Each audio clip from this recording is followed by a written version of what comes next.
তারকেশ্বর থেকে গপুদের জন্য খেলনা এনে এখনও দেওয়াই হয়নি। আজ ভাবলাম দুপুরবেলায় ওদের খেলনাগুলো দেবো, তাই স্নান করে ওদেরকেও স্নান করিয়ে নিলাম। যেহেতু দুপুর হয়ে গেছে তাই খেতে দিতে হবে ওদেরকে।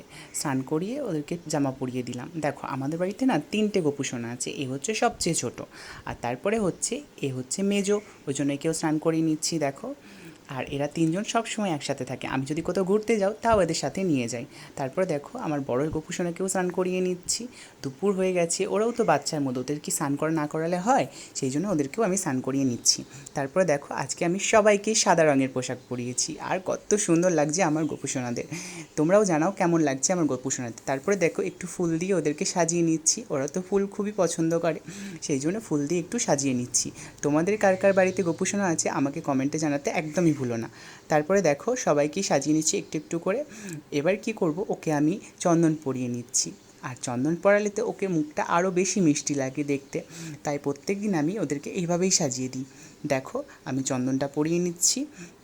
আর জানো তো, ওদের চন্দন পরানো হয়ে গেলে ওই চন্দন দিয়ে আমি নিজেও পরে নিই, কারণ চন্দন পরতে আমার খুবই ভালো লাগে, মুখটা কত সুন্দর দেখতে লাগে। দেখো ওকে চন্দন পরানো হয়ে গেলে আমি তারপরে একে একে সবাইকেই চন্দন পরিয়েছিলাম। এবার দেখো ওর মুখটা কত মিষ্টি লাগছে দেখতে, দেখেছো? এবার দেখো আমিও পরে নিয়েছি, আমাকে জানিও কেমন লাগছে। তারপরে দেখো ওদেরকে আমি খেতে দিয়ে দিলাম। আজকে না ওদের খেতে দেওয়ার মতো কিছুও ছিল না, তারপরে হঠাৎ দেখলাম গাছে একটা আম পেকে রয়েছে, সেটাই পারলাম, আর মিষ্টির দোকান থেকে লাড্ডু আনিয়েছিলাম, সেইগুলোই দিলাম আজকে দুপুরে ওদেরকে খেতে।